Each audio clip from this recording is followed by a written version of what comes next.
I'm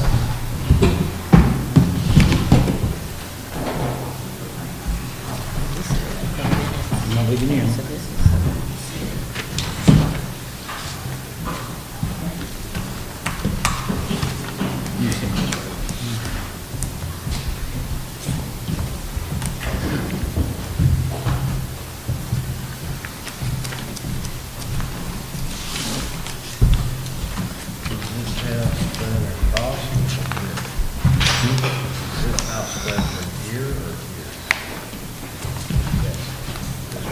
This is water.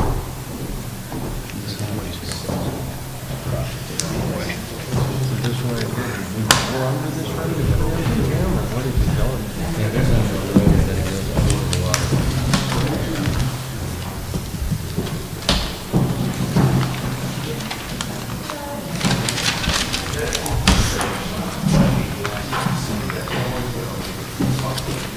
You already did this. Let me have a look at it. I guess that's for you. Oh, this map is different.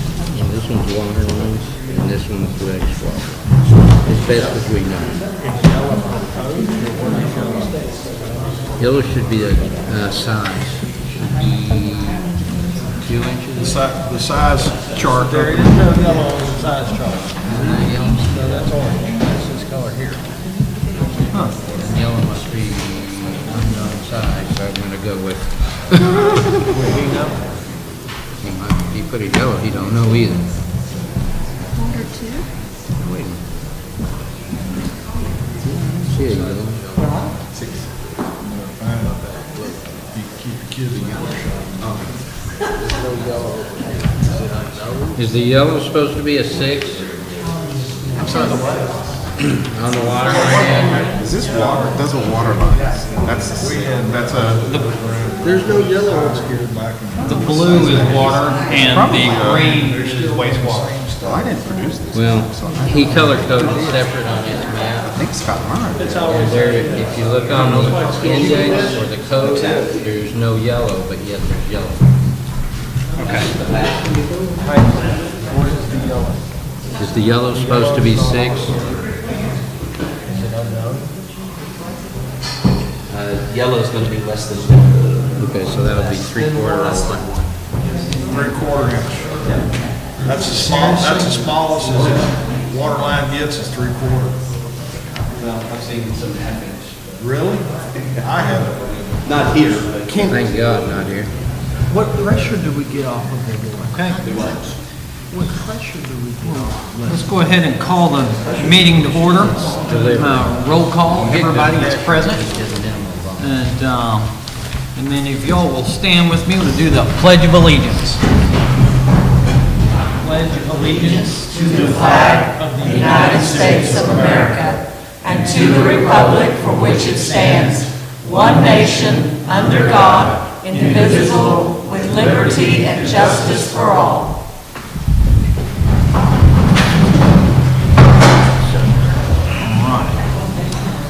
We're going to start with regular agenda item A, discuss, consider, and possible action concerning ordering general election according to Texas Uniform Election Code for May 6, 2018, requested by Andrew Bill, City Administrator. Motion to approve regular agenda item A. Second. All in favor? All right. All opposed? Seeing none, motion carries. Regular agenda item B, discuss, consider possible action concerning offering a development agreement to the landowner of AW0072, Vitello C Survey, acres 26.313, that would guarantee the continuation of the extraterritorial status of the area and authorize the enforcement of all regulations and planning authority of the city that do not interfere with the use of the area for agriculture, wildlife management, or timber. All right. Anybody have any questions on? Mayor, may I address council? Yes, you can. Thank you. The purpose of that particular section, according to the law, we have to, in this case, offer to the petitioner the right to deny annexation and just have an agreement that if they plan to develop at some future time, that they can be annexed at that time. It's just a legal requirement, but I believe after talking to Marcy that we're ready to move forward without it. So if you don't mind, council, there's no need to approve or review the language that we're offering to the developer. Motion to approve regular agenda item B. Second. To approve this? Or I think Or we're, not- no or action. table it. Is that what you said, no action? Right. I don't think action is necessary at this time, but I will say that at this time, I would like for Marcy to come up and recapture what she heard from City Council Monday night. Would that be acceptable? That'd be perfect.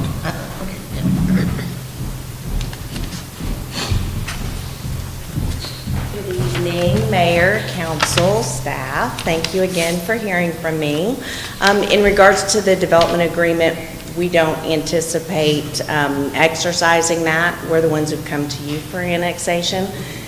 So we will send a letter on Tuesday to the city saying thanks but no thanks, because it is our desire to be annexed. I have the notes, the bulleted notes from our conversation. Can Go I just ahead. pass them out? Yes, please. Thank you.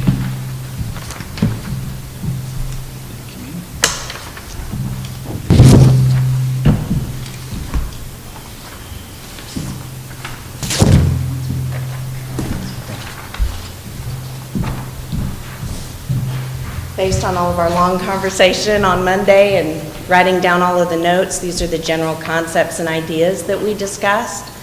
The landowner is in agreement with all of these, and this will kind of help us shape and move forward with planning and zoning through the subdivision process. So we've kind of jumped the gun and gotten a real good idea of what you guys are expecting and wanting, and so that just helps us cut down on revisions going back and forth.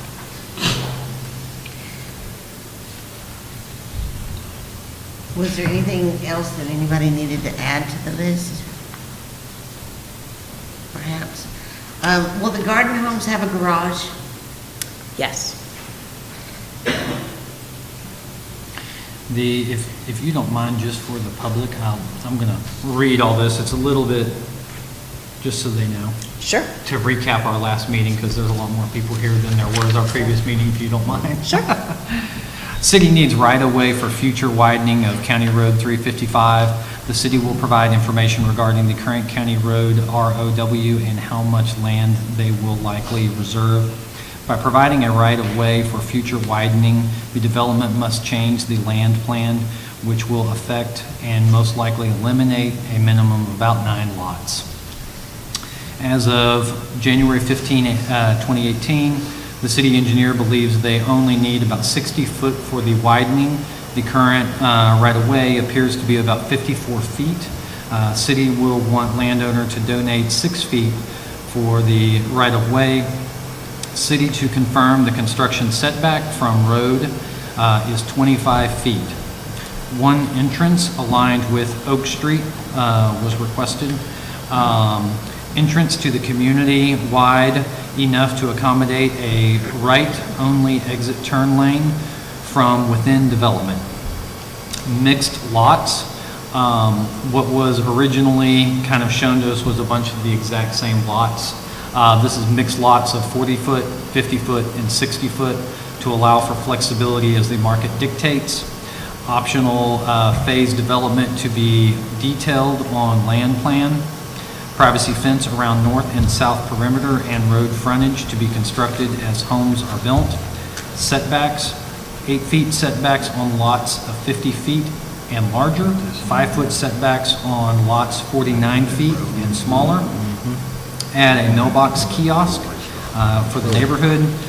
Street lights to be minimal and energy saving. Encore Eddie Ferguson will be converting all Granger lights to LED as soon as possible.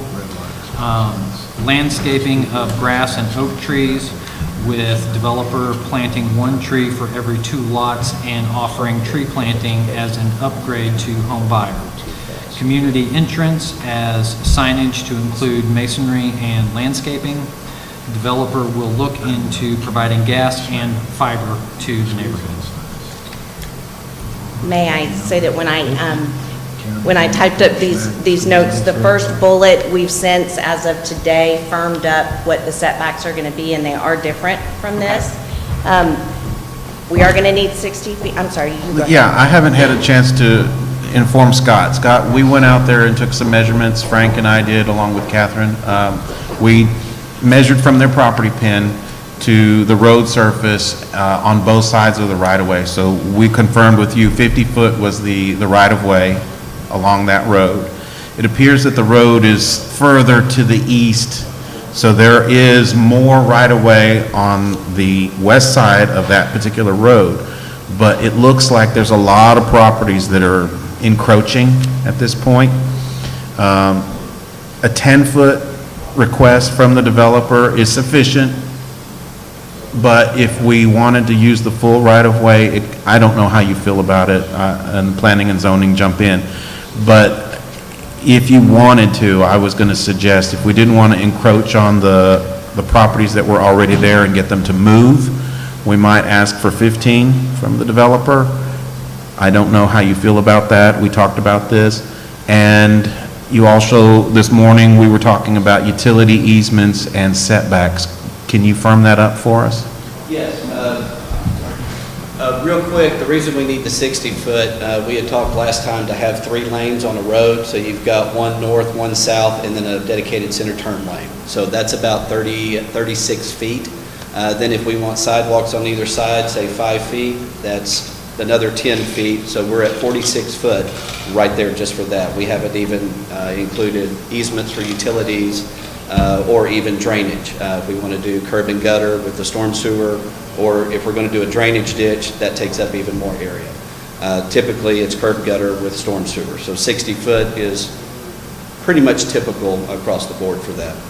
So how we get that 60 foot, personally, from an engineering standpoint, it doesn't matter. If we take the right-of-way back from the property owners that are currently using it to get that 60 foot, or you ask for the developer to provide an extra 15 foot, so we're not messing with those existing property owners, honestly, from an engineering standpoint, it really does not matter, as long as we've got 60 foot through there. How we get it, doesn't matter. As far as setbacks, typical, the city's codes that's posted online right now, it's a 25-foot front setback unless you're on a corner street that's adjacent to another right-of-way, that's 15 foot, and then it's 5 foot around the other properties, around the property areas. So that's what's stated in the ordinances, in the subdivision ordinance. If you guys want to ask for more or less than that, that's up to the city council how y'all want to do that. So if we do have a larger setback on the along County Road 355, I would ask for an additional 10 foot of easement. They're going to have a setback there anyway, a setback line anyway. The setback line and the utility easement are congruent, so they are on top of each other. So it's not a 10-foot easement and then add to that another setback easement. So they're both on top of each other. While I've got you up here, last council meeting, Councilwoman Schweitzer asked about the water and sewer. Do you have any, did you get all your questions answered? Pretty sure. And I'll ask, do you think that can hold what our current, and I don't know what these numbers stand for, is the blue, is that a 6-inch line? Which blue, dark blue or light blue? The light blue. 60. On water, it's 6 Water and inch. wastewater. I'm looking at water, I apologize. On the water, I believe that's a 6. Yeah, that's a 6. Here, I've got one here too, Scott. So we've got a 6-inch loop that does come up to that area, but if you'll notice that yellow line that goes across, that is less than a 1. It could be a 3/4 inch, or it could be a 1 inch. So it's too small to support the subdivision that's over there. So either Okay. way, that line does have to be upgraded. So just to on that support one this. little street, and I guess it didn't have a name on that street here, but, I believe that's pecan. oh, it's Pecan, okay. Oh, yes, you're right, sorry. Good, it carries over through the football field. Now, from a pressure standpoint, I would have to defer to the utility Pecan has been department. upgraded to a 2-inch. It's a 2-inch? Yes, Okay. I upgraded that last year. But 2 inch is still not big enough to support this. TCEQ only allows, I think, 30 homes on a 2-inch line. So we would have to increase that line size. We can pull from Plum, which is a 6, Okay. feed in and return to the 2 if we have to. Okay, either way, we got to get that volume from the 6 over to Okay. the subdivision. I'm gonna ask this question, and I know y'all don't have calculators and things, just general opinion. With the homes that are currently supported on this loop, adding into the loop on a 6-inch, is that enough for both home use and also fire suppression? Well, here, it's two different deals. For a home use, TCEQ requires you to maintain 35 PSI pressure. During a fire flow event, they're allowing you to drop down to 20 PSI. Okay. Typically for a subdivision, I can't remember what Granger's fire code is. I don't know if it's, sometimes it's 500 gallons a minute for 2 hours, sometimes it's 2,000 gallons a minute for 2 hours. If it's a 2,000 gallons a minute for 2 hours, we don't have the volume to control that, to provide fire flow out there. If it's 500 gallons a minute for 2 hours, there it's going to be close. I have 2 questions for Ms. Cannon.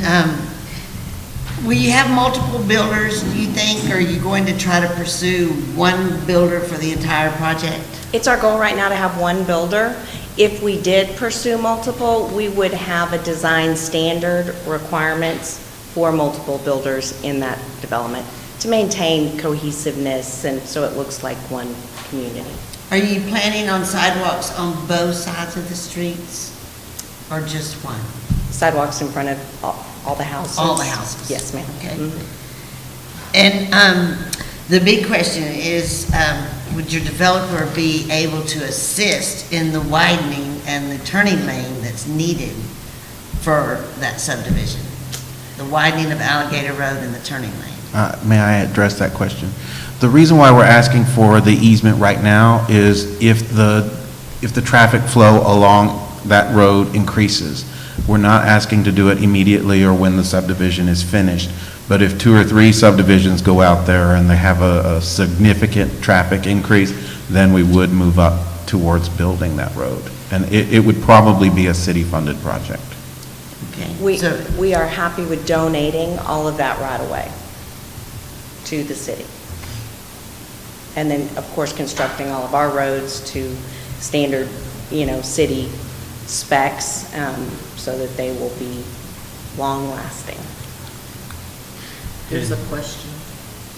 Yes, Ms. Kadirka. So Andrew, when you are measuring along, that is for future road, or when they start building that subdivision, then you will widen the road at that point? No. Later? The road right-of-way that we're asking for is in case that area continues to grow, but if that area stalled and did not grow at all, we would not take any action on widening that road. Thank you. Anybody else have any questions or? and who's preparing the development agreement?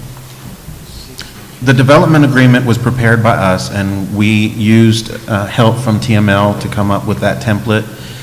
It is basically a standard agreement. She's already said that they decline it. They're going to decline it formally in writing on Tuesday. So the development agreement was just in case they wanted to use it. The city council would need to approve it as is presented to city council. But since it's no longer going to be needed, there's no need to approve it. And then the other deal, I guess the annexation, we're going to get our city attorney, Ted Hale, to look at that. He's already got the documents in his hand. I've talked to Mark Schrader. He has reviewed it today. We haven't heard anything back from him, but I believe that we're in order at this point as far as our timelines and what we're doing. We talked at length, Catherine and I did, to Christy Drake over at TML Legal. She is a legal attorney. Of course, they preface everything that they give to us. They gave us an annexation document. It's this thick. There's a lot of, so you basically have to have a flow chart. If you're this and this condition is true, then this. But if this condition is true, then that. And it branches off 100 different ways. So we basically traced all of the different paths that we're looking at based on the conditions, and it's very complicated. So we've spent a lot of time reading with the attorney over the phone. She recommended that we get it all nailed down, formalized in writing, and then hand it over to the city attorney, because the more we ask the city attorney to do, the more expensive that is. Okay. So we took it upon ourselves to do as much of the legwork as we could and just said, here it is, do you approve? But everything we're doing up to this point, I'm satisfied is correct and true to the law. I would be more than happy to continue as we are going down this road without the city attorney's stamp of approval yet. And there's plenty of time to correct anything. Have we made any missteps? Okay. The one thing I do want to ask the council at this point, and this is more of a planning and zoning too, there's a plenty of opportunity for the planning and zoning and the developer to get together before we do anything more with the council. So the setbacks on the front lots along Alligator Road, that's something you might want to consider in the interim. I mean, I don't think it has to be absolutely decided tonight unless you want to go there. But if you two want to get together next week, I'm sorry, and I told you, I'm sorry I haven't had a chance to talk to you. We wanted to get through the annexation proceedings first before we tackled the subdivision. So it took us a long time to get everything finalized and approved, and to the point where we feel confident in what we're doing.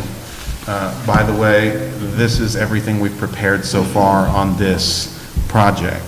And a lot of this is the local government code that we've had to sift through. So it's taken a lot of reading and a lot of time, but we're ready to move forward. We're entirely confident in what we're doing. So we're ready to move.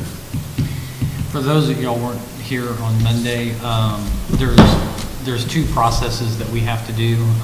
So there's the annexation, and then there's the negotiation of what the subdivision, the actual ordinances have to be approved. And so in that process, if y'all have anything that y'all want to contribute to the city, you can reach out to Andrew, and we would definitely like to hear your input. What was said, though, is it is very expensive for the developer to change the plot. That's the, let me see if I've got it. It's the layout of the streets. And so we don't want to nitpick them back and forth. It's just this plot plan. And so it's very expensive, so we don't want to be moving around streets all the time, costing the developers extra funds. So it's important for us to try to do our very best up front to tell them what the community wants and just work with them as best we can. And this is how we can, basically keep the vision of grandeur that the community wants. And that's very important. Yes, ma'am. I have a question. Do we have the lot sizes determined on a new subdivision? Are they going to be the same that are required for the city of Granger? What we've got on here, what I read earlier, was 40s, 50s, and 60s, and so they are not the same. Why? And so the reason they're not the same is when you annex a new property, right now they're not in the city. And so that is part of the negotiations that go in once they get annexed. That's part of the ordinances. And so each individual subdivision is honestly negotiated. And that's why it's important that, we haven't had a subdivision in Granger in a long time. And so this is very new to everybody. Times have changed, preferences have changed, technologies have changed. Lot sizes are different, but I will tell you this, when the city was originally platted in the 1800s, lots were smaller than 40, 50, and 60. You can look on the original maps from the early 1900s, and there were 30-foot lots in there. Some were 15. And I'll let you speak because you're more knowledgeable on that than I am, but you can kind of maybe speak to what home buyers are wanting way better than I can. Certainly. It's our goal to keep and maintain the look and feel of Granger. However, finances come into it. And so we have analyzed markets in Gerald, Hutto, Manor, as close size cities as we could, and then analyzed what was selling for the price point. So there's this fine line of we want as high as quality as we possibly can get, but we still have to keep it within a price range based on Granger's population statistics and the average income that is showing reported for Granger. We're hoping, obviously, to bring in people from outside of Granger that will have a higher income, but nobody wants to create a development that then stalls. We can only sell 3 or 4 houses, and then we have to wait 6 or 7 months. That's not good for anybody. So that's why we asked for the flexibility. Almost all of these smaller developments in smaller cities are the 40s and 50s. I come from Leander, and they're pushing 40s and even smaller in Leander, and it's a fight to get something bigger in Leander because that's what is selling right now. So there's a balance there, and that's why we asked for the flexibility. We also asked for a phased plan so that we can kind of see what the market is.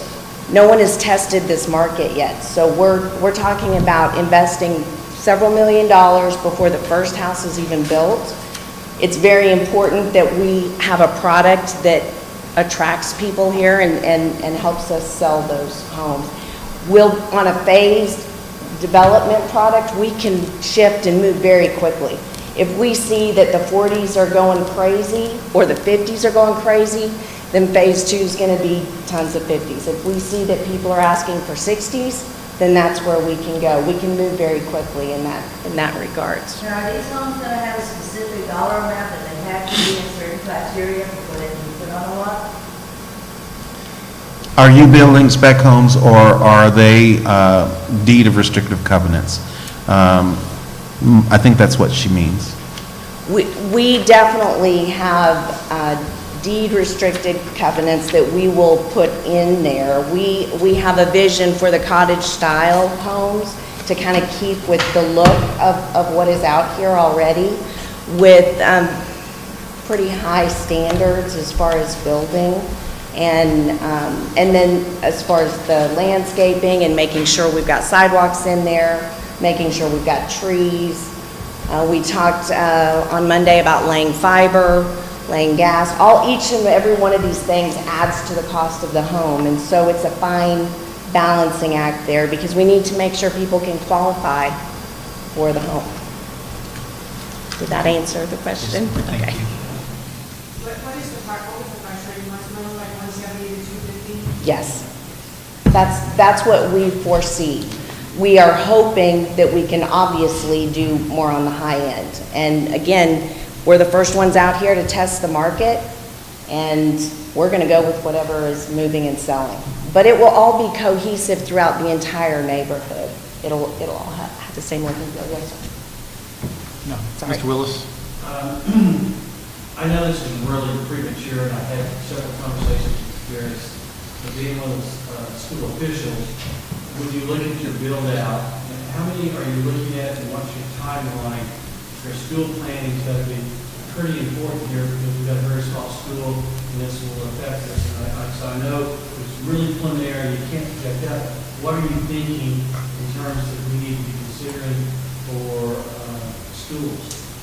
I definitely understand that that is a concern. I don't know what your average per household student number is. 1.7 or probably something like that. I guess it depends on who we're able to draw in here. Most likely it'll be young families or people like myself who the kids have flown the nest and I don't need that large of a house. Our plan right now is flexible, 100, 110 lots. That could vary depending again on what the market is dictating. Our phase 1 goes to the first cross street on our land plan, and I didn't count those lots, but 20, 25.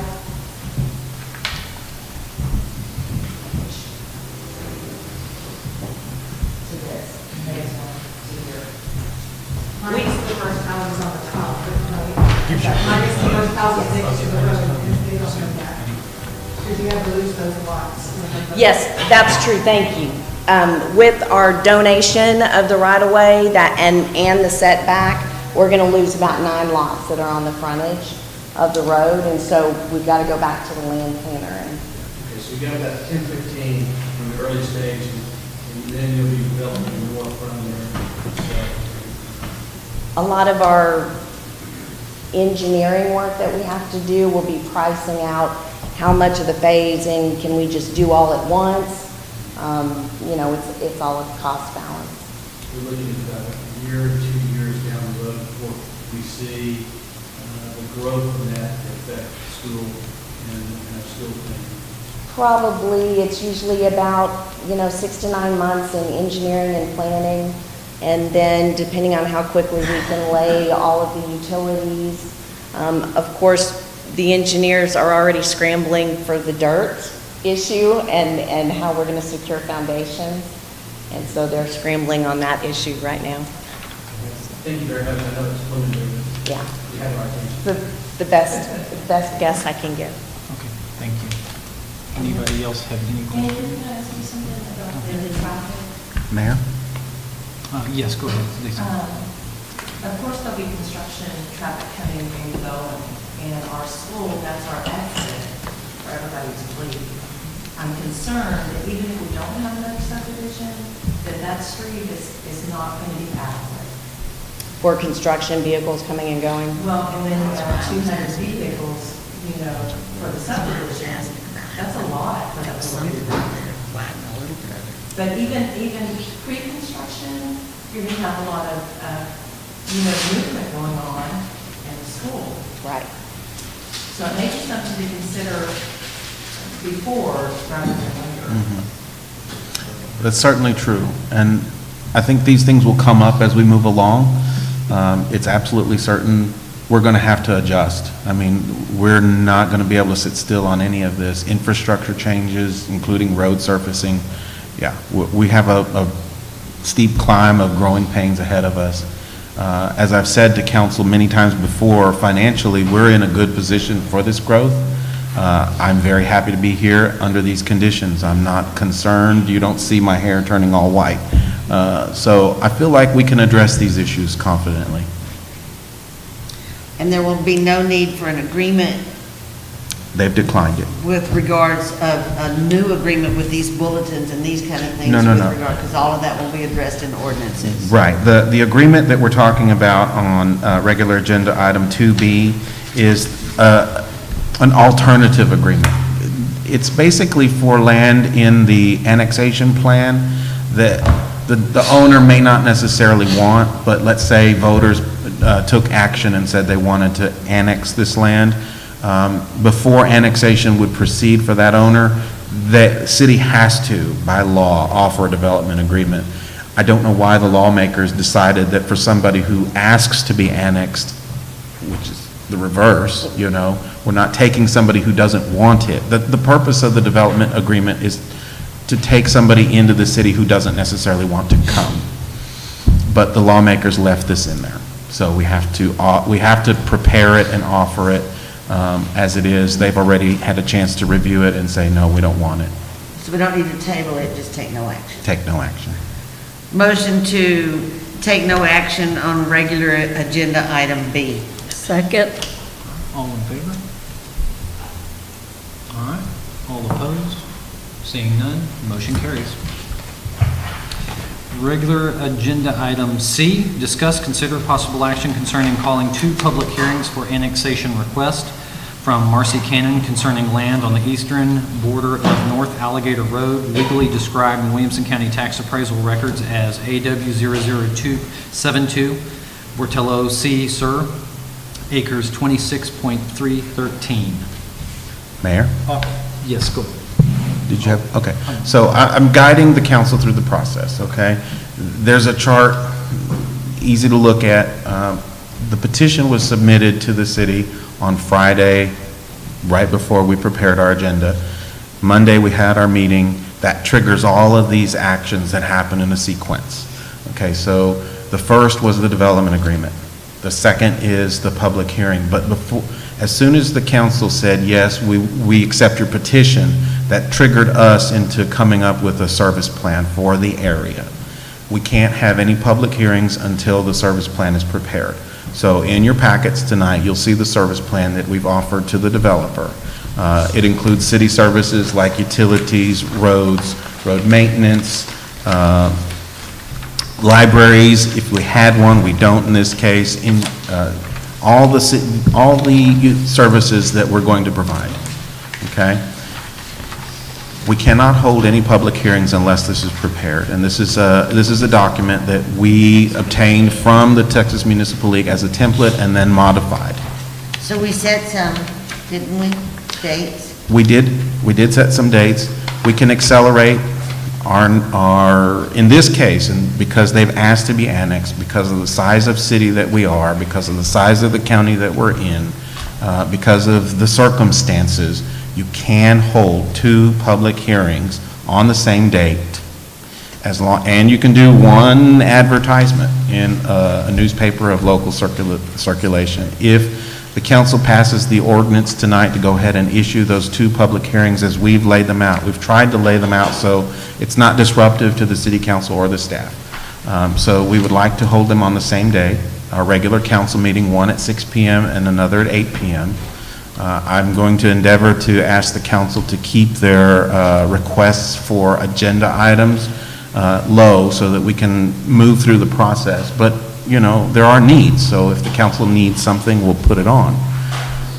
We can have all of those public hearings to address annexation done by that particular night.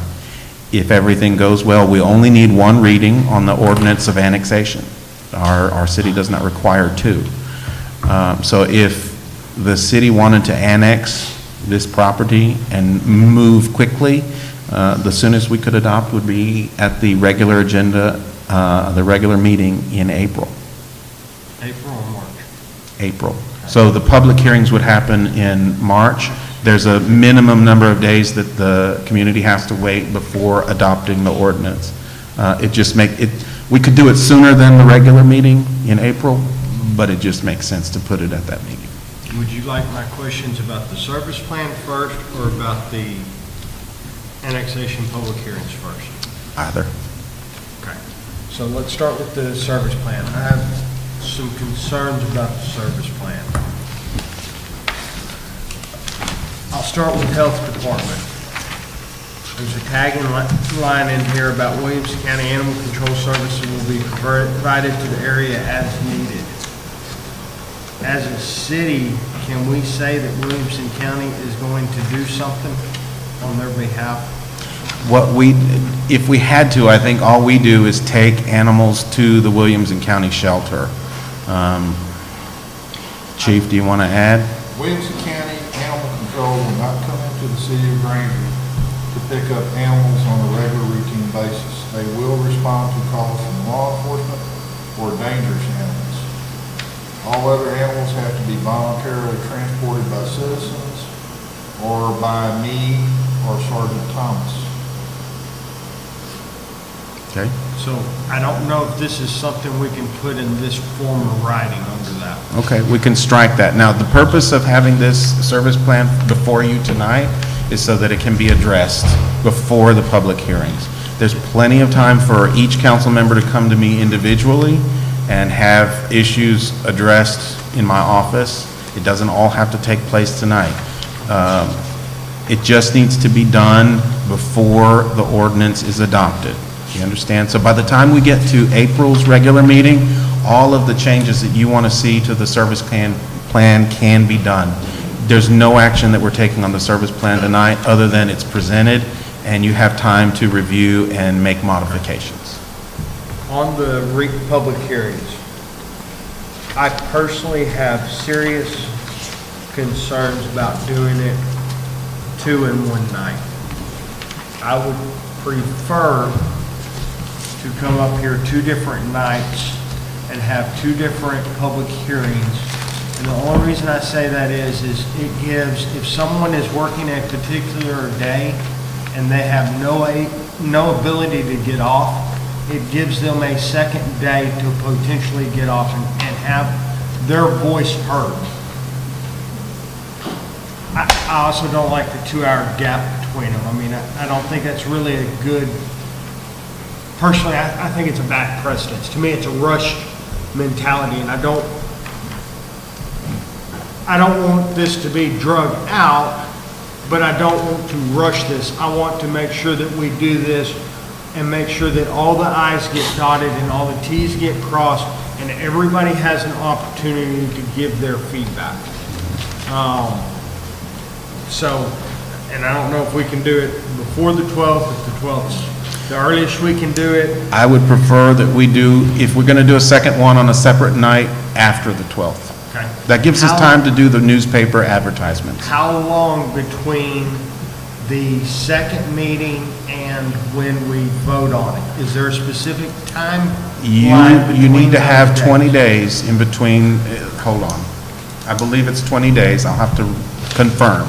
I believe that's right, it's on the actual deal, if y'all look, the one that says the ordinance number, it says, Texas, I hereby authorize the direct to cause notice of such public hearing to be published once in the newspaper having general circulation in the city and in the above described territory, not more than 20 days nor less than 10 days prior to the date of such public hearings. Now, that's for the notices, but when Oh, that's for the notices, when it okay. comes to the adoption of the annexation ordinance, I believe you have to have 20 days between the last public hearing and the ordinance adoption. So, when, I don't have my phone. There you go.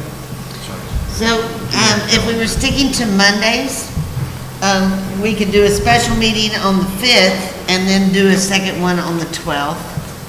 Or we could do one on the 12th and do on the 19th, but the 19th is 21 days in front of our April meeting. Yeah. That would be acceptable. Which would you prefer? The 5th or the 19th? It's going to be a special meeting either way. Right. So like March 5th is what you're looking at? March 5th or the 19th is the absolute last, if you're 12th and sticking to 19th. Mondays. I think the 5th would be better, honestly. I can get publication by the 5th. So the 5th instead of the 12th? Both. Both the 5th and the 12th, or the 5th and the 19th. I got you. Because we're already having our meeting on the 12th, so. Both at 6? I can do that if that's acceptable. Is that okay? Yeah. So the 5th and the 12th? Now, you can pass this ordinance tonight with the modification, as long as you modify with your motion. So this is what triggers the notice of public hearing in the paper. And this is a step required by the law. I can't move forward unless I have this approved. So all we need to do is set the 2 dates in a motion. Yes. Will we have everything ready for this by the 5th? Now, this is just addressing annexation, not your subdivision. Your subdivision is going on a different track and will be later. I know, but there's going to be questions at public hearings about the subdivision. Mayor, do you mind if I ask a question? No, go ahead. Ms. Marcy, may I ask you a question? There was discussion at last meeting about the potential to have a site plan put together and what the timeline is. Do you think it's going to be possible to have that site plan by the March 5th public hearing? So if people have questions, they have something to look at? I do not, because we still haven't even finalized how much right-of-way you guys are requesting from us. And we're still And- negotiating the smaller details, so that's going to affect the We And can use. We can use the this ones we plan. got and tell them that they're gonna lose some of that frontage. I mean, there's a That's- very good concept already in place. That is pretty much the only change. We have to figure out where we're going to locate the mail kiosk and how we do that. We're not sure if that's going to take a lot or not. But that plan is pretty much our starting point. Everything will get pushed back. Of course, it can't get pushed back into the floodplain, and so that's our hard stop in the back. So, yes, I mean, the more details that we kind of iron out and get done and P&Z discusses, then we save time and money trying to get there. But Also, please understand that engineers and land planners in Austin are swamped, and I'm lucky to get a call back in 5 days. And these are from people who make a lot of money, so. Engineers are their own little creatures. So, you might want to check with that post office. Yes. With Bartlett and the Granger Post Office with regards to how they feel about a kiosk. Okay. Because they may want everybody to get a post office box. I don't know, but you have to ask. That's kind of currently the way we're operating, Yeah. so everybody goes to the Granger post office, and Okay. they have lots of post office boxes. And so Okay. that is the current system, and so. They very well may prefer the kiosk, but I wouldn't put one on a plan unless Okay. you'd gotten them to agree that it's a good Okay. deal. So those are minor tweaks that we'll continue to make, and especially with the phased plan, you know, we'll be able to kind of shift and move as the market is dictating. But that plan that we've got there with the single entrance that y'all preferred, and the 2 roads going to the back with double accesses to the green space back there, that's pretty much the land plan. Thank you. May I address? A little bit, I see where your line of reasoning is going, and I want to assure you that the annexation gives the city more leverage once it comes to the approval of the subdivision. And as the council meets and greets the public in your constituency, I hope you relay that information. Having them a part of the city is more beneficial to the governance of the area than not. Yeah, if they were not annexed, they could go put up a bunch of mobile homes out there. And my question more has to do with people who are touch and feel, and they need to be able to see something. And we can use this, it was just trying, when you get in this public hearing, I realize that subdivision is different than annexation, but people are gonna have a lot of questions about the subdivision aspect of it versus the annexation part of it. That's just human nature, so. And I've asked this question of Marcy. I'll ask it for the benefit of the council and everybody here tonight. I know we're moving quickly, and you probably weren't expecting us to be this prepared. No. But at the same time, how fast do you want to move on your subdivision adoption? Are you wanting to move as fast as we are on the annexation plan, or? Yes, I mean, we already have spoken with the land planner this week. We told him about Monday's meeting. I gave him the bullet list, but I said, whoa, don't start charging me money yet, because we still have to get the right-of-way ironed out. So yes, we are ready and wanting to move as quickly as we can. So I guess it's, before you would take action on this particular ordinance, I think, since I keep hearing the same thing, what's the council's preference on the right-of-way? Knowing what we've kind of laid out before you tonight, that the actual road surface, and you've heard from Scott Murrah, that the road surface is a little bit farther to the east than the west. It's off-center in the right-of-way. Right-of-way is right-of-way, whether or not members of the community-owned property to the west of the existing right-of-way that are encroaching, we would have to get them to move back further away from the existing right-of-way. What are your preferences? Do you want us to ask for 10 feet from this developer, or 15 feet to kind of give us enough room not to impinge or interfere with any existing properties that may encroach? If I can ask, is there any homes?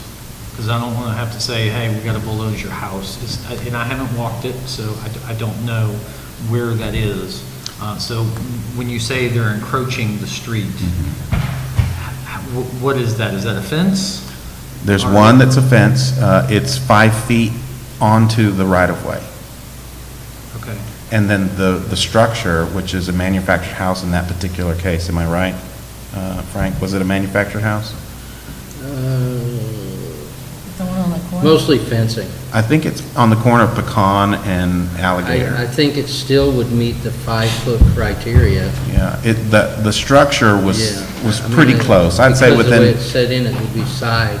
yeah, it was about 10 feet off of the right-of-way. So I think it would. I mean, the still good be news okay. about the change in that area is you're going to go to curb and gutter, so it's going to fix a lot of That ditch. drainage ditch. I mean, there's a lot of, there's probably 8 to 10 foot Just in the drainage. just in the drainage ditch, so when we go to a roadway with curb and gutter, you've now got useful space in that area. Am I not, am I? Entrance. Okay. Yeah, doing curb and gutter with Yeah, storm but even sewer on this does side. shrink your footprint of the roadway. If you go in the ditch, of course, you've got to daylight that water, ditch has to be wider to carry the volume, the pipe, water flows a lot better through the pipe, and it's a lot smaller cross section. So how much right-of-way do we have that is encroaching upon fences and structures?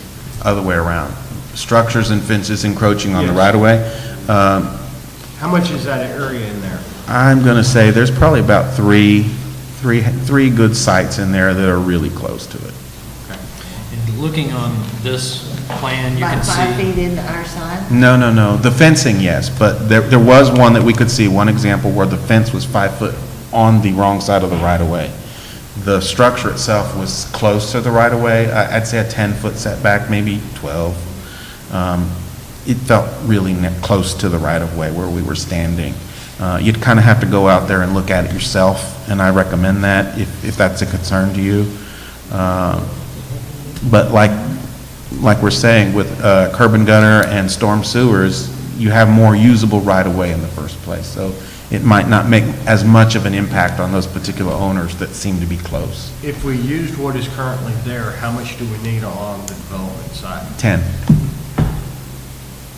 Not 15. no. And then, Scott, this goes back to what you said, there'd be 10 foot for the right-of-way, and then you have a setback that is also for utilities, correct? Am I getting that right? Or Well, is it 10 normally foot it's a give up? setback, but then you have a dedicated easement for utilities. So a setback doesn't give the city Right, access. So you have to provide an easement for the city, but they're on top of each other. So you have to have both. So is this the right-of-way and that easement is on top of each other, or the No, setback? you go to the and right of way and then an easement off of the right of way. So your setback is off the right of way line. So if we're asking for 10 feet off of their property, they would still have a setback off of that 10-foot right of So way. they're, okay. so they'll be 20 foot back. As an That's right. engineer, do you do our roads? You do, don't you? What would your engineering preference be for this area? Is 10 foot good enough? Is that what, Well, like I said, we just need 60-foot right of way. How we get that, you either need to move what the fences that are there now to gain back that 5 feet of encroachment. Now we need is 10 foot from the developer. If you want to leave the property owners alone and not have them move anything, then we're going to need 15 from the developer. and you're already gonna lose the lots anyways? I don't think Not you would necessarily, lose right? it. Not necessarily, if we do a 10-foot and possibly even a 15-foot right-of-way, that land is gone.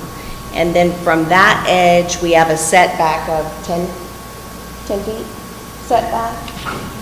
I think the ordinance calls for 5 on the back like that. It depends on your interpretation of adjacent to right of way. Right, and it depends on whether or not you're going to frontage included in the your alligator setback, road, or right? if that's gonna be your That's backyard. included That'll in be the backs. property set. Yeah, I'd say 10, yeah. honestly. The face of your home absorbs that 5 foot, does it not? Well, that's what I just asked Frank. Is That's right. is the facing of the home gonna be on alligator or not? Well, what I'm trying to state is, you have a stated setback. That also includes the right-of-way. It's not in addition to the right-of-way. No, it's in addition to. So it is in addition. That's correct, yes. Okay. That affects her Yeah, plan. so the way that works, a right-of-way, the city has access to that. Nothing can be built, nothing can be run through there. The city manages the right-of-way. A setback, the property owner still owns that setback. They still just can't build anything on it. So right-of-way is basically city-owned for all intents and purposes. Setback, it's still property-owned, they just can't build anything in that setback. What is our current setback, do you know? The ordinance has said, well, again, it's 5 foot adjacent to other properties, but it's 15 foot if on a side yard or backyard if it's adjacent to another right-of-way. The front is 25 foot. Again, it depends on the interpretation. adjacent to right of way. So between 10 and 15, there's not going to be much difference for you. Correct. I say we go with 15. I can tell you right now that we want to be a good neighbor. We do not want to cause anybody across the street to have to change anything. It's been there forever. If that costs us an additional 5 feet in goodwill, then we are more than happy to do that. And then we will run the city easements on our setback. We will grant the city. Before you say that, can I ask Scott, if we took 15 foot of right-of-way from them as opposed to the 10, would you be comfortable just using that as our utility easement as well? Or do you want maybe 5 foot additional as utility easement from the property owner? We would need that additional, because what we would end up having to do is shift the whole road section over. So it would end up taking up that additional right-of-way that we're asking for. Okay. So the whole point is, where's that road section going to fit in there? We Okay. Slide it over to keep away from the property owners. We're not gaining anything extra for utilities. So you want an additional 10-foot utility easement on top of the 15? Well, that also moves, unlike right now with our utilities, where our utilities are onto the road, this allows us to move it outside, off of the road. Off the road, off the sidewalk, So we're not digging up roads or sidewalks. sidewalks. So, I think we need to go with 15. It's a, With an additional Yes, for 10-foot the- utility easement. The utility easement and setback Yes, will run concurrent. On top of each other. and I'm Richard? Yes, go ahead. Take it. Parking not being allowed right now, the only thing they're talking about annexing right now is the parking area. We haven't changed that ordinance yet. but We it will have be not. addressed. That is an ordinance that the city actually needs to work on, and that's going to fall to our ordinance committee. And there's we have a lot of ordinance issues that we need to address, and that is one of the many ordinance issues that we have. And- Chief has already drafted that parking Yes. ordinance. It's not just going to be a problem here, it's throughout, we've got a lot of problems. And we asked the developer, are you gonna allow parking on the streets in your subdivision, or are they gonna have to be off the street? Are you talking about Cars, parking of cars. Well, Everybody's got 4 or 5 cars. that- Inside of your subdivision. Right. We are going to have 2-car garages out on every home site with their driveway. No developer wants people parking on the road. So usually that's handled with the HOA creation, which is done as you start to develop the property, along with you can't leave your trash cans out and things like that. It all goes to the property values.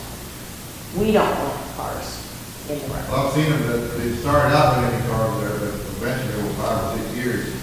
How many people have cars, just one car per family? Right. Okay, we've changed over the last 50 years here. Everybody in a car, and maybe a spare, and a boat, and a trailer. Marcy, may I ask a question? To help answer this and clarify it, not to be antagonistic, but, so you have a 2-car garage? Yes, sir. And then you have a driveway approach? Yes, So room for 4 cars. you have room for 4 vehicles? Yes, and it is our intention and hope to have an HOA or some deed restrictions restricting boats, campers, et cetera. That only helps the value of the homes when we're trying to sell them. People don't want to see those in the middle of the road. And our ordinances will, when we get those fixed, they will address Reflect those that. issues. And so that's going to be a city thing. And so, so you'll have the city ordinances and the HOA. And so it's, hopefully we'll have both. How long does it wait for the ordinances to be done? I thought that started last year sometime. It takes a lot of effort, and I apologize, we're not moving as fast as I would like on that, but we will continue to make those efforts. We have a lot of work to do on the ordinances, and anybody who wants to sit on the ordinance committee, we would ask you, please go to City Hall and sign up. We need to get those meetings underway, and it has been, we've had a lot of work this year. Mayor, But- may I also add that with our Economic Development Director working full-time now, I plan to pull her in and help me utilize her for that service to the city It only improves our economic growth and development by having those ironed out, all of the wrinkles moved aside so that we can move forward with other things. Thank you. Richard, one of the things that was also discussed on Monday, tying into what she also mentioned, was instead of a single car, having the two car. Then you have a 25-foot setback, which is what she was talking about. You have those 4 spots available theoretically. So you should have plenty of room, unless they're having an event that they're not parking on the road. I don't think anybody can say there won't ever be a car on the road, but there should be enough room that they're not on the roads out there. It's a problem now with the school being there, and it is. The cars parked on the roadway now. And once that road is expanded, and when you go curb and gutter, that's not gonna be an option either. You're gonna change that dynamic. I have a question about that road. You keep talking about paving this road. Okay, that don't have a dang thing to do with that. Who's gonna pay to pave that road? We can't even fix these people's streets. And y'all wanna worry about fixing a new road over there? May I address? I really don't know if I wanna hear what you have to say. But go ahead. Never mind. Good. No, I do. I'd like to hear. Thank you. The property values and the economic growth and development brings revenues to the city. It brings borrowing potential. It increases our revenue to the point where we can make those infrastructure changes that you want to see for the people that are already here. And that's what we want to see too. That's why we're pushing so hard for this, and that's why we are working so Give hard me for a dollar this. amount we're gonna make off that right there. Okay, I'd be glad to. Good. And I would invite you to come to my office so that we can talk to it more in detail. plan on it. I will welcome you to my office. I will serve you coffee and biscuits and whatever you like. I don't want nothing from you, but I want to talk. Absolutely. You're more than welcome to see what we have. Can we just talk a little bit numbers from you, okay? I don't want to talk out of turn, and if Sure. there's anybody here that feels that the numbers I'm throwing up they're hypothetical, but if, Lisa Wharton, you're a Realtor, right? Help us come up with some numbers that we can discuss to allay some of these concerns. In 100 houses, an average water bill being $100. So first of all, this area is about 26 acres that right now doesn't bring any revenue to the city of Granger at all, in utility billing or in property value of any kind, whether it be agricultural, residential, or commercial. Because it's under ag exemption. And it's outside the city limits, period. Bringing this into the city would increase by itself, just the land would increase revenues on our existing tax rate. Now, if we subdivided it and added, say, 100 homes over the next 2.5 years, realistically, is that realistic? On that property, excluding the back part where you can't build. Right. Average property value as it is appraised once it's sold and moved into, what would you estimate? Probably on average 220. Okay, so take 220 and multiply that by 100. And then take our tax rate at whatever it's going to be at that moment in time, and that's going to be your additional revenue in ad valorem taxes. That's part one. Part two is going to be the sales tax revenue that come to the city. With this addition, other retailers, other businesses are going to want to build in Granger. So not only does it increase the property values and the taxes that we receive, it also increases the businesses and the business opportunities that people want to take in Granger, an investment. So in the downtown revitalization project that we're trying to move forward with our economic development director and with the help of our mayor with the Texas Main Street program that we're pushing towards, and with the grants that we're trying to get to restore buildings and the MDD's process of giving out facade grants, what we're doing is we're increasing the appeal to businesses to invest in Granger. So they will revitalize old structures and bring up the tax revenue that we receive from those. But in addition, they're going to be opening up businesses in retail. And those retailers will be selling and collecting sales tax. Those sales tax from these additional residents will also increase our coffers. In addition to that, we have increased our revenue base on our utility services to be more in line with the rest of the community and what we believe to be true for the growth and vitality of the city. Grantors, when we go after grants, are not going to give to a city that isn't taking proactive steps on its own to make sure that the growth and the health and the development and the vitality of the system isn't seen to. So if we take these steps by increasing our water rates and adding to our revenue base, we take those 100 homes and now we have the water revenue. In a new subdivision, those facilities should not need any attention from us. Our utility service department, the only thing they're going to be doing is doing a move out and a move in read for however many times somebody wants to move in and move out of a resident. So one person has to go over there and read the meter. So we're increasing our revenues in our water sales. Right now, the capacity of our water system and our wastewater system is being underutilized. We have the capacity to serve more, and we're paying for that capacity, but we aren't using it. We haven't been using it for 30 years. So we can say that the infrastructure, the water and the wastewater and the streets that have not been addressed and the potholes that everybody complains about, there hasn't been any money to take care of for the past 30 years because the city hasn't been growing and investing in that. So we're trying to steer the city in a different direction. And that's why we are pushing for this annexation. So, I did rough numbers, Linda. If, and this is based on 60 because it was thrown out on Monday night, somewhere between 60 and 100 lots sold. If we're on the low end of they do sell 60 lots, you're looking at an increase in budget of 300,000 or so, depending upon water usage and sewer system. Okay, that's property tax and water and sewer. What about sales tax? That's just on water. Right. I'm just Just I as a didn't, you can't baseline. calculate that. Right. I mean, that's an unknown right now. When you get up to the 100 lots, you're talking about closer to 500,000. Those are very rough numbers. There's a lot of difference between a $175,000 home versus a $250,000 home. There's a lot of variables that are not calculated into this that you just can't calculate. One thing he did mention, it's a new area, so you have less maintenance on that area, so it helps feed the rebuilding of the rest of the system with that new line that's been put on. There obviously is extra strain put on the rest of the system though. But just for the rough numbers that I ran, that's kind of what I figured out.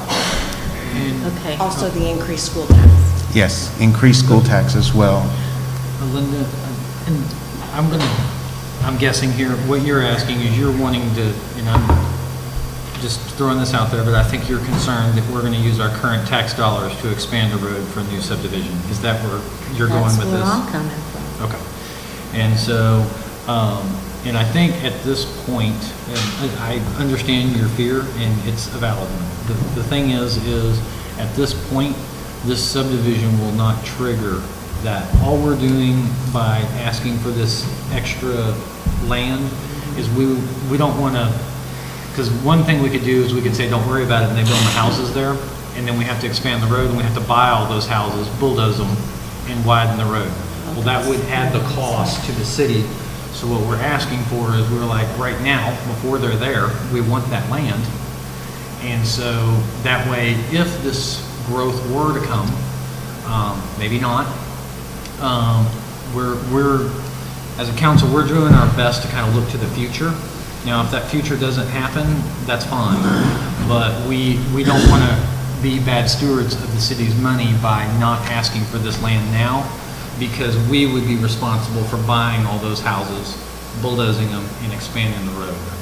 And so I hope I explained that, but I know exactly, it's a valid concern, and that's why I guess we're spending so much time, is we are concerned, because that would all fall on the backs of the whole city if we had to buy those houses. And if the school grows, we don't want to do that, and that's why I feel that we're, Concern for them too. yeah, it's good for everybody. We just want to make sure that we've looked ahead far enough that we don't hurt the citizens by having to buy land that we should have asked for up front. Okay. On the sewer part, there is a $600,000 bond? Well, we have a bond that is, We're paying it off. we're, Okay, we've got money saved somewhere, it's around 600,000. It's tied up in a municipal bond. It's not going to be mature until 2021. Okay, Yeah. when that bond was started, it was strictly for sewer plant and water.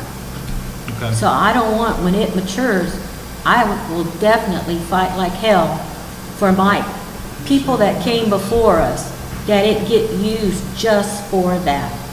It will not be for building something or anything else like that, because that was what they started it for, and it's gonna end up being used for that. They had, and I apologize, I don't know which council, I'm gonna guess. Oh, it's back in the day. I'm guessing it's in the 70s? Probably, I yeah. could be wrong on that. You might be able to speak to it, Andrew, but, That bond was started for the investment bond, the $550,000 that we have. That was started in 2011. Oh, that one was? That's when it was invested in US Bank. That's the date that it started, was 2011. And I know, and sorry to use his name here in public, but I'm gonna do it anyways. I've spoken to Gilbert Repa, and he said that they had some investment money, and I think they had just kept rolling it. So I'm assuming, from my understanding, when I spoke to Gilbert, it was done in the 70s, and they just kept moving it. But And you that know, was their intent. I so- wasn't around then, so, but anyways. I Okay. know what you're saying, and, that's what we're trying to do. It's, we're trying to be good stewards of the city's money, and, I don't think anybody's wanting to just rush out and spend. Well, and two, I don't want to have to see someone who is living on that road have to give up their property. I mean, that house on that corner, that person will be gone. They will have to move if that road ever gets widened. And that was one reason about taking 15 instead of the 10.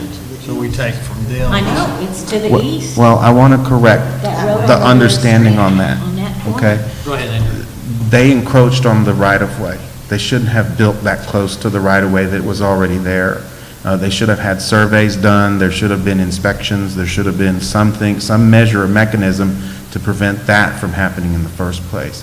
But because that mistake was made, we can't fix it at this point, other than to either move them out of the way or ask for the 15. And I think we're talking on the west side. No, east side. At the corner of 971, there's a house right there on the corner. Gone. It will have to be moved. Well, but not if we take 15 instead of the 10. The 15 allows us to go the other direction and take from the east side. It is on the versus- east Saying side. his house is on the east at 971. No. Yes, it is. Oh, hold on, I think we're talking about something different. You're talking down here at close to 971. Okay, I understand what you're saying. My thing is, people have lived here for years. They're talking about this. And then all of a sudden, just because somebody wants to come in and do something like this, they're gonna have to uproot. Same thing with the Kadirkas. They're gonna lose their home. The older folks are gonna lose their home. Well, but again, we're not expanding the road. We're just asking for additional feet. And so. Yeah, but when that road's built, that road's gonna be right in their yard. That road might not ever be built, though. I know what you're saying. I know what you're saying. Yeah, but I will take up for, okay, Frank. Linda, I believe that the city would buy it at a current rate if they had to move the home. They're two older people. But I believe they would Who wants actually- to uproot and move? Well, I wouldn't want Which anybody home are to you have to do referring that to? myself. Are we but- talking about 355 and 971. Right there on the That far corner, right? northeast corner of that? Is that what you're referencing? Yes. So theoretically, what you could also do in that area Here? Is that here? is take both sides of that road in that area. Do what now? I'm sorry. down there at that area, you could actually take both sides of the road and not encroach on their house. I mean, there's a lot of dynamics when you get We into can that shift. area. You don't have to stay all on the west side or on the east side. You can take a little bit on both sides to get your 60 foot to go to the curb and gutter. Part of the good thing about curb and gutter is when you move to that route, and this is way down the line, but when you move that route, we're going to reduce the flooding in that area. So even though you may take 7 foot on both sides of that road, when you shift the water during a storm off of the roadway and the ditches, you're actually going to probably give back to those people more than what you're taking in that 7 foot on both sides. That's just something to also think about. When you move into curb and gutter, you're doing a great service to all those homes around there. And I'll throw this out there, we might not have to widen the whole road, we could also just put like maybe where the traffic, because a lot of times, you know how you're going down a road and you just need a turn lane? Yeah. And we could put, so like the turn lane, like on this map, let's say we throw that turn lane right here, to go into the school or around into the gym. You know, so you don't need, it won't affect anybody up here, it won't affect anybody down here, it's just, so cars can keep going past, but they could pull into this turn lane, and then that would allow us to handle, go ahead, Andrew, I apologize. I just want to add to everything that you've said, which is absolutely true at this point, to Mayor and Council Member Tidwell. We're only talking about adding 15 feet of right-of-way from one section of that entire length of that road. We wouldn't be able to do anything with it, widen it, turn lane. I mean, very, very limited in what we could do on that road with just 15 additional feet from the developer. We would have to acquire more right-of-way before we could move forward with any development plan on that road. I'm telling you, it's probably 10, 15 years off. Or longer. Who knows? I mean, and if it did accelerate, if it did happen, there would be other developers along that road that would have to pay impact fees at that point. We're not asking for impact fees on this particular developer because the impact is so little with what they're doing. That road was there to withstand that kind of traffic. Ms. Norris, do you, or would you say that there are a significant amount of grants out there open to those that get awarded the Main Street program, not only for the revitalization of Main Street, but for infrastructure and things of that nature that might come available to us over the next few years? Once we get accepted into the Main Street program, that does give us access to CDBG grants and HUD grants that other communities don't necessarily have a shot at. They're grants that are specifically designed to help you improve and maintain your infrastructure and your support system in your community. I have to stress, I just can't stress enough when it comes to grants too, that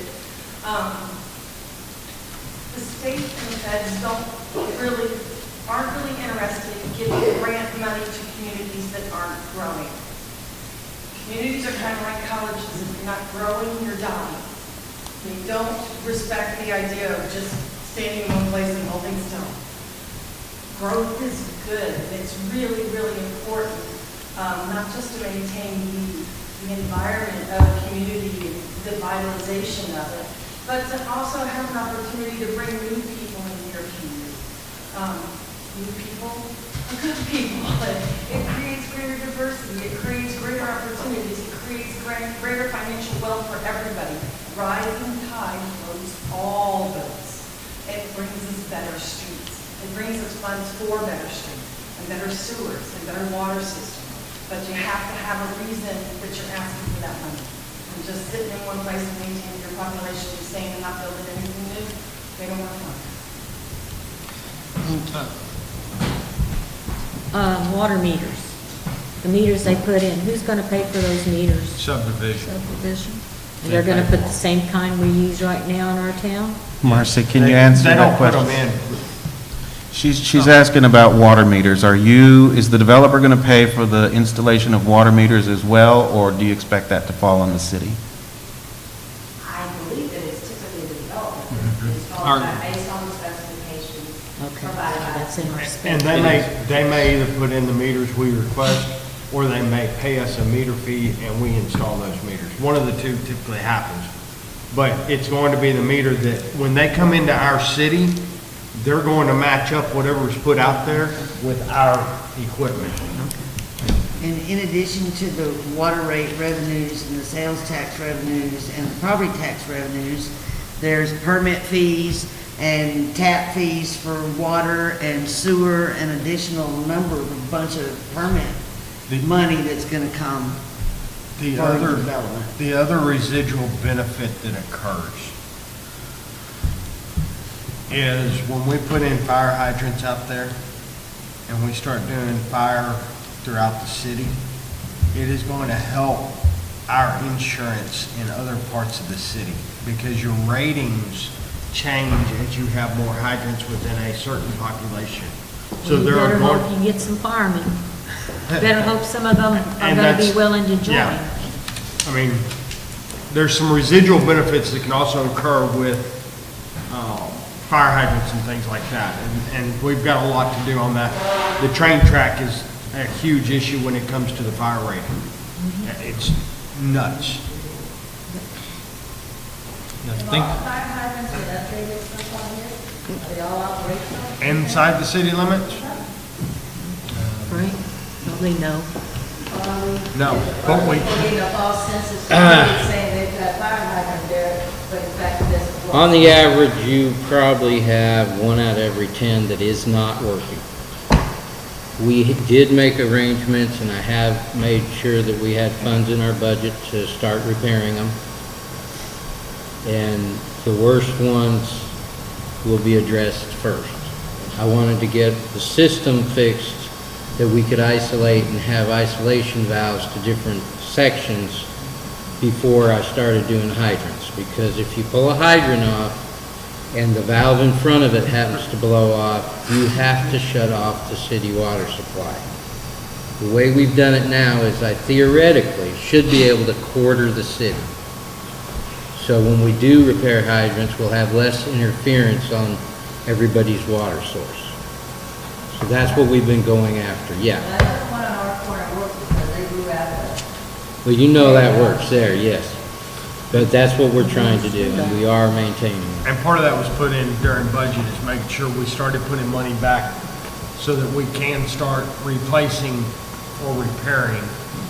We've actually been replacing some too. Replacing, I mean, not yeah. even just repairing. There's been replacements that we put money in the budget. Thankfully, the past 2 years, we've put money in the budget for replacement. So, any other questions on the subdivision at all, or any? I'll make a motion on regular agenda item C that we set 2 public hearings for annexation requests from Marcy Cannon. One public hearing on March the 5th at 6 o'clock, the second on March the 12th at 6 o'clock. Second. All in favor? All right. All opposed by the same? Seeing none, motion passes. Regular agenda item D, discuss, consider possible action concerning project information from, for the Texas Water Development Board Drinking Water State Revolving Fund. You're back up, Scott. All right, like I mentioned last council meeting, I brought up the Texas Water Development Board loans. What this is, Texas Water Development Board has 2 pots of money that's available to municipalities. One is for drinking water and one is for clean water. What you end up doing, a city submits a project information form, that's a PIF, that's the first step. Now, what you do with those is you come up with the project, an amount of money, you submit that to Water Development Board. Water Development Board reviews it, and if you qualify, they then come back and ask the city if you would like to apply for that project. Now, the reason I'm bringing this up, these PIFs that we turn in are basically just allocating money for the city of Granger in case we need it, in case of an emergency. So when the Water Development Board comes in, say for example, we ask for $1 million. Now, these are loans. They do offer loan forgiveness for cities that qualify. Running the numbers, Granger may qualify for a 30% loan forgiveness depending on what numbers they use on the census. So you could get a 30% loan forgiveness, but anyway, these are loans. They will have to be paid back if you do apply for it. However, when you submit the PIF, they ask you if you want to apply. You can choose whether or not you want that money or not. So at that point, it obligates the city, does not obligate the city for anything. So they ask for the loan. At that point, say we ask for $1 million. Our PIF is for $1 million. When they say, Granger, do you want to apply for that money? You could say no, or I want the full amount, or no, I only need $20,000, or whatever you need for whatever emergency has popped up since then. However, if you do not submit a PIF, you will not have any money allocated, and you are not eligible for any of that. Now, PIFs can be awarded, or you can submit a PIF at any time if an emergency comes up. The reason I'm asking for this to come up, the PIFs are due in March for the loan forgiveness portion of these loans. So again, Granger could qualify for loan forgiveness, so my suggestion is let's go ahead and submit a PIF for these for a water project and a wastewater project so we can get some money allocated. If we need it, great. If we don't, we just tell them no thank you, and we reapply for next year. Tell the community what kind of a low interest, what is the low interest? Right now, they're at 2.24 is what the loans are. So again, on a $100,000 loan, if you get 30% forgiveness, you only have to pay back $70,000 of it. So, yeah, definitely could be helpful in replacing some of those clay pipes and things. Exactly. Especially if you've got a blowout, or like the situation we had on 95 where, we had to collapse line, exactly. So that's exactly what this is for. So again, what I would recommend is on the clean water side, we add a project in there for like lift station improvement and X number of dollars. We do wastewater treatment plant improvement, X number of dollars, and wastewater line improvement, manhole rehab, and I&I reduction. That's infiltration and inflow. When it rains, we get storm water down to the plant. That's clean water that's going down to our treatment plant, taking up capacity that we now have to treat because it's come in contact with wastewater. So we want to seal that off. Now, a lot of your clay lines, they're old, they're cracked, the joints are no longer together, so especially near a creek, you're going to get quite a bit of I&I. And I think Frank has addressed quite a bit of it, but there's still a lot of it out there. So what I typically do on these PIFs, I make these projects as general as possible so that when Water Development Board comes back and says, would you like to apply? We've got these things, we've got whatever project it is, we've got it covered in our PIF that we've submitted. Now the question is, how much would we like to submit for? What number value do we do? Because I can create a project to fit those numbers, both for water and for wastewater. Let me ask a question. So let's say we ask for $1 million and we take 20,000. Are they going to deem us? Are they going to give us any kind of, because I know with the historic grants, if we go after a grant and we don't take it, they actually put a mark on the city. And so that is not the case? Not with Water Development Board. Okay. Matter of fact, the way it works, Water Development Board has a pool of money for, say, let's take clean water. They have a pool of money.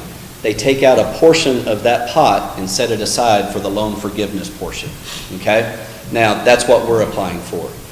The other portion that's not loan forgiveness, we can submit an application for that anytime. Water Development Board has got money they are trying to loan out. They've got a huge pot of money. But again, that's a loan, and there's no portion of that forgiven. So we have an opportunity now to submit, and these are due, I think, March 4th, which is coming up pretty quick. Is there an amount do we need to make the motion in the form of an amount, or do we just need to approve? I would kind of like to have an amount, otherwise I'm just throwing a number out there, but Okay. If you're good with that, it's up to you. Typically what I do, depending on the size, for Granger, kind of in the $1 million range, because a lot of your work that you're going to have at your wastewater treatment plant, aerator goes down, clarifier goes down, something like that, you're definitely going to have that covered in that $1 million range. There's not much here that cannot be covered for that $1 million. Does that mean you have to borrow the $1 million if you No. decide to go? No. One of the things that, just for clarification for people who weren't here Monday. So this, we have to do this by March 4th, I think is what you just said. if we want any chance at that money throughout the year for the 30% loan forgiveness. This is only for the ability to tap into that 30% loan forgiveness if for some reason we needed it in the next year. This is an annual process that occurs every year. So by us saying set aside 100,000 or $1 million and submitting a PIF for that, none of this is about us actually doing the project. It's for us to put our name in a hat so that we have access to that 30% loan forgiveness in case we needed it for something. And with the way the system's been the past 2 years, who knows what's going to go wrong with the water or wastewater side. Clarification from you. There's a drinking water side and a clean water side. Is clean water stormwater? How is that defined by clean water? Clean water is both. You can do stormwater and wastewater. Okay, You can do both. okay. Now, the reason for the stormwater is really to address I&I. It's not for flooding issues or anything like that. So what they mean by stormwater, perfect scenario, I've got a city that built a lift station next to a drainage creek. Now, that drainage creek has eroded, got into the lift station, and now it's pouring straight into the lift station. The stormwater portion of that is to regrade that drainage ditch to get it away from the lift station. That's the stormwater part of it. So it's not to put in curb and gutter, storm sewer along your streets. It has to be addressed for the wastewater side. So do y'all, and Frank, well, I guess I'll ask Frank, do you feel, I don't see us borrowing $1 million, but do you feel that, like, is that To something? put it in for the hat, we'll never get that much, but it would be nice to have that availability. Okay. Is it you? For both? For both, yes. $1 million for water, $1 million for clean water. Do we need Yeah, I to make think a we have them motion as two separately separate. on these, or can we read I this? think you can make them together, but I would make them for one for, $1 million for each? $1 million for each. Okay, I'll motion on regular agenda items D and E. D being the Texas Water Development Board Drinking Water State Revolving Fund, and E being the Texas Water Development Board Clean Water State Revolving Fund, that we request and take action to ask Scott Murrah to develop PIFs and make us in the hat for the match or the forgiveness of whatever we can qualify for, and that we submit both of those at $1 million each. Second. All right, all in favor? All right. All opposed by the same? Seeing none, motion carries. Motion to adjourn? Second. All right. All in favor? All right. All opposed by the same? Seeing none, we're adjourned. Thank y'all. If anybody wants to look at this packet, I have it up here for Monday.